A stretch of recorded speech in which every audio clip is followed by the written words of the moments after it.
As we talked about on the last podcast, the post 9/11 GI Bill is an amazing benefit. It can provide payments for tuition, housing allowance for those pursuing higher education or certification. But there's better ways to use it so that you can get the most value out of it. Exactly. The value is really relative. It can be worth anywhere from nothing if you never use it, to potentially hundreds of thousands of dollars if you use it at the most expensive schools.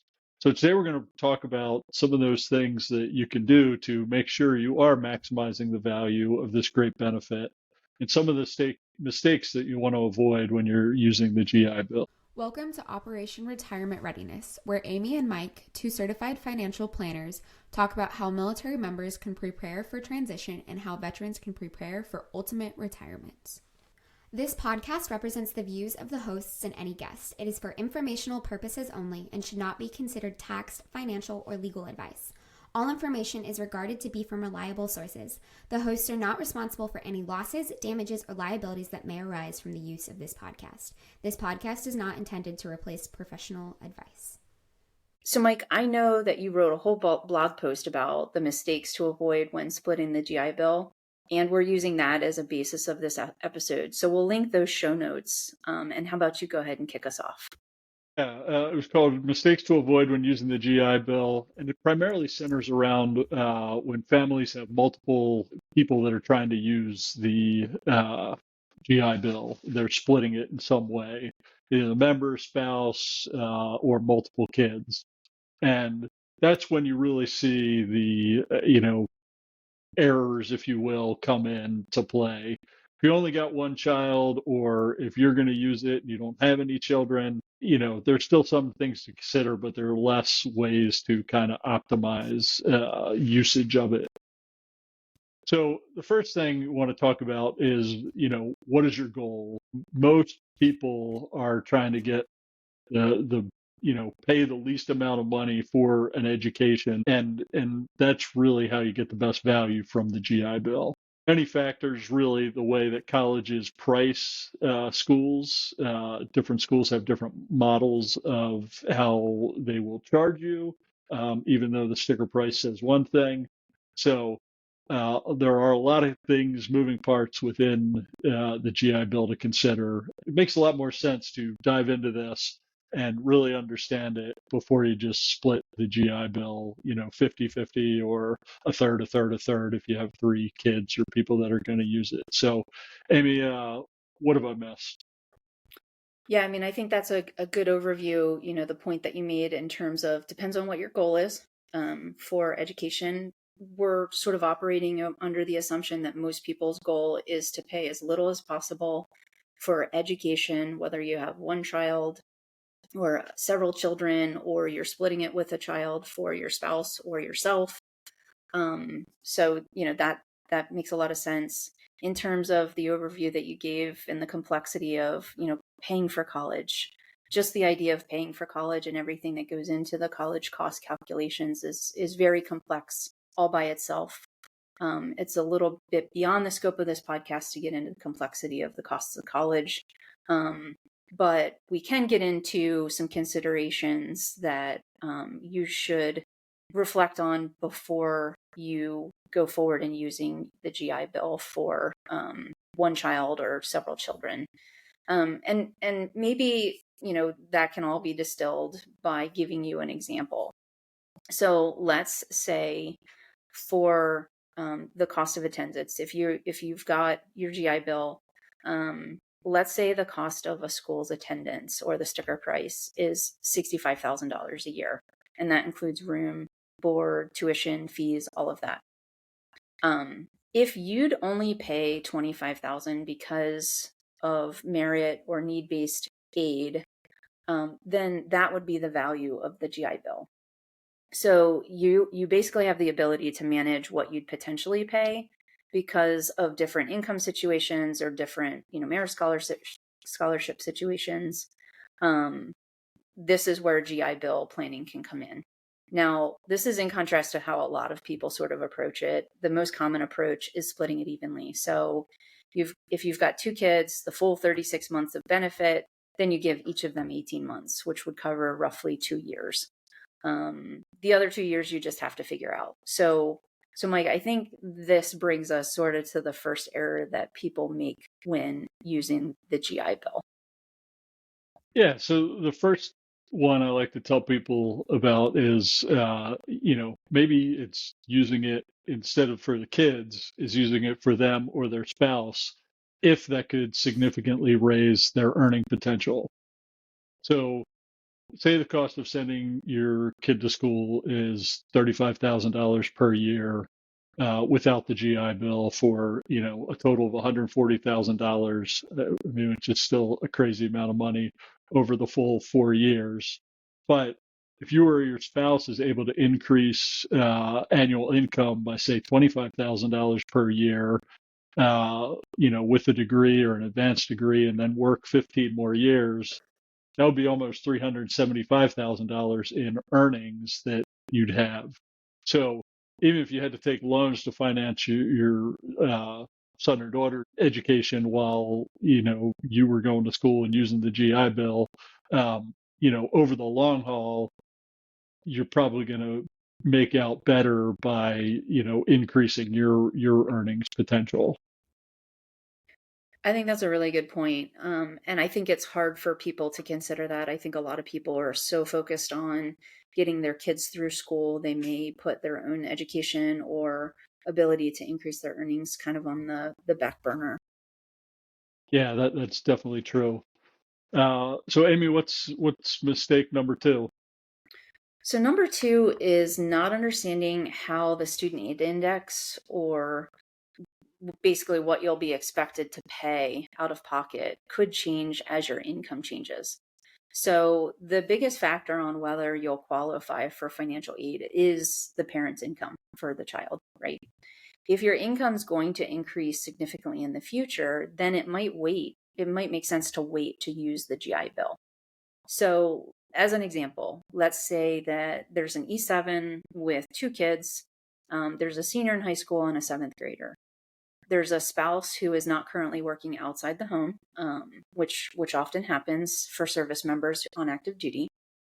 The income that's going to be used on the FAFSA is going to be base pay and bonuses, but it doesn't include BAH. So the oldest child could possibly qualify for some need-based aid. But then fast forward 5 years, this E7 has now retired, has gotten a job that pays 20% more. They're also getting their pension. They've settled down, so potentially the spouse has returned to work. So their household income is much higher, and they are likely to qualify for much less need-based aid, if any aid at all. So they're going to be expected to pay much more out of pocket for the second child's education. If you split the GI Bill evenly, that means that collectively you'd pay, more out of pocket for the second child. Yeah, complexity around college costs are significant, and people may not just understand that. And so the third mistake is kind of a corollary to that. It's really not understanding the school's funding model. And colleges colleges operate on several different funding models. They list the price, as Amy talked about in one of the previous ones, the total cost of attendance, but most of the time folks don't pay that, unless you're a super high earner or have a super significant amounts of assets. You're probably going to qualify for, potentially need-based aid. And then a lot of schools also give out merit aid, which is basically based on the student scores or GPA or things like that. So let's talk about a couple of the different funding models. So the Ivy Leagues, the elite private schools, the top of the top that have these huge endowments, they are basically need blind. They will, whatever, when you fill out the FAFSA pre-application for federal student aid, or most of those elite schools use the CSS profile. When you fill that out, you're going to get a expected family contribution, now called the student aid index, back, and at those top schools, that's what you're going to pay. They don't give, you'll pay based on need. If they determine that you can pay a bunch, you're going to pay that. If they determine you can't, they're going to meet all the need, mostly through grants from the huge endowments they have. They don't give merit aid, so even if they're top of the top best student out there, valedictorian, they do not. They won't get any aid. So um, smaller private schools, they're competing a lot of times against each other to try and get the best and brightest. So they will offer a lot of merit aid. They do the same calculations on the need side, but a lot of times they will also be, fighting to attract those top students. And so if you've got a student that scores super high on the ACT, SAT, or, has a super high GPA, they may get significant aid just based on their scores, even if you don't qualify for, public schools. Typically, you get the in-state discount. A lot of times they, may give a little bit of need-based aid, but, sometimes there's a big gap sometimes between what your family contribution is supposed to be and what they're gonna say you need to pay. So just understanding those different ways and understanding your kids and where they may go. Now sometimes that's harder if you've got a big gap between kids and you don't know, hey, is this one going to try to go to Harvard and this one's going to go to a state school? But if they're close enough and you can kind of project that out of what type of school they may, best fit in, that can allow you to optimize when to use the GI Bill. Exactly. Now moving on to the fourth mistake, that is not factoring in the basic allowance for housing and the yellow ribbon. So basically thinking about BAH differently and including yellow ribbon in the calculation when you're figuring out how much it'll cost out of pocket. So the BAH, the basic allowance for housing benefit, actually adds quite a bit of value to your GI Bill. The yellow ribbon, likewise. So BAH in schools for larger cities on the East Coast, the West Coast, typically much higher than for, say a Midwestern small town school. So some families will use the GI Bill for tuition for an older child, but then make the child pay for room and board, and then they'll take that BAH and invest it for use for their younger children. Now, for yellow ribbon, the GI Bill only covers the cost of tuition up to the tuition price of the most expensive state school. Many private schools have higher costs, obviously, as we know. And as we discussed in the last episode, the yellow ribbon schools essentially provide additional money that's matched by the VA. So this can be, hundreds of extra dollars, thousands of extra dollars, up to full tuition, and it can make a huge difference in the value of the GI Bill. So keeping this in mind, based in context of everything Mike just reviewed, is a great way to increase the value of the GI Bill to your family. Yeah, and we went deeper in the yellow ribbon last time, but just making sure you understand that specifically because sometimes there are limits on how many students qualify and or that they'll give out each year, and so just kind of understanding all those things if it is a yellow ribbon school. But yeah, it's a huge additional value. And I kind of hit on the last mistake, but we'll go into it a little more, is, not really understanding the difference between kids and what they may, where they may want to go and, what type of, will they qualify for merit aid. So if you've got, again, somebody that's going after the top school, that's going to be expensive and you're not really going to qualify for need-based aid. If it's a yellow ribbon school, it may make sense to, even if it's the second child, hold all the GI Bill benefits for them just because, the cost could be so, extreme. versus if the other student was, hey, going to go to a state school or, a cheaper school. So that really is one of the key things is trying to figure out ahead of time where the kids may go and how best to use it. So, um, Amy, any other kind of mistakes or things to add as we kind of wrap up? Yeah, I mean, so not really a separate mistake, but just a foot stomp, a theme that has shown up throughout all the mistakes that we've talked about, and that is looking at things big picture. So instead of, I think a lot of times families are so focused on getting the kids through school, and looking at it, child number one, child number two, child, number n, whatever, however many children you have, getting them through school. I think that the theme has been where mistakes show up is looking at things individually.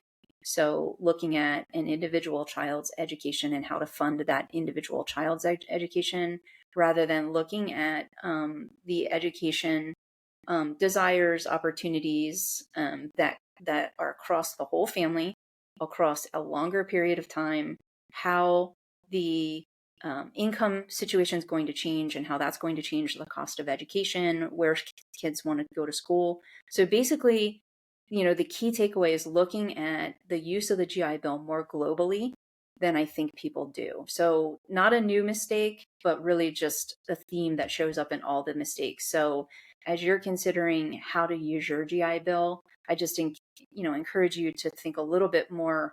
I'll use the term globally again, holistically across your family to try and get the most possible value out of your GI Bill. Mike, how would you sort of summarize things? Yeah, I think the key point is just to really understand what you're going to pay, and really trying to figure that out ahead of time to understand when the best time to use the GI Bill is going to be, because there are definitely different strategies to use based on that. And again, it's easy just to split it.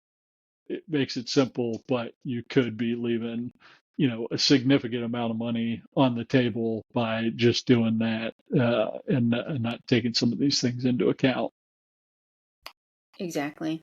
And just again, summarizing, don't forget to consider your spouse and yourself in the equation um, when you're considering, how to maximize the value of your GI Bill. So not just for kids, but for yourself and your spouse too. Awesome, Amy. I think that pretty much wraps it up. So appreciate everybody tuning in, and we'll be back in a couple weeks with another new episode. To get transcripts, show notes, or more information, go to operationretirementreadiness.com. Have a question or topic for the podcast? Send it to info@operationretirementreadiness.com. Find out more about Amy and Mike at their websites. Amy is the founder of Instar Financial Planning, LLC. She is retired from the U.S. Army and has worked in the financial services sector since 2019. She's a certified financial planner, a chartered federal employee benefits counselor, and a chartered retirement planning counselor. You can find out more about Amy at instarfp.com. Mike is the founder of Next Mission Financial Planning, LLC. He retired from the U.S. Air Force and has worked in the financial services sector since 2021. He is a certified financial planner, chartered financial consultant, and a certified college financial consultant. You can find out more about Mike at nextmissionfinancialplanning.com.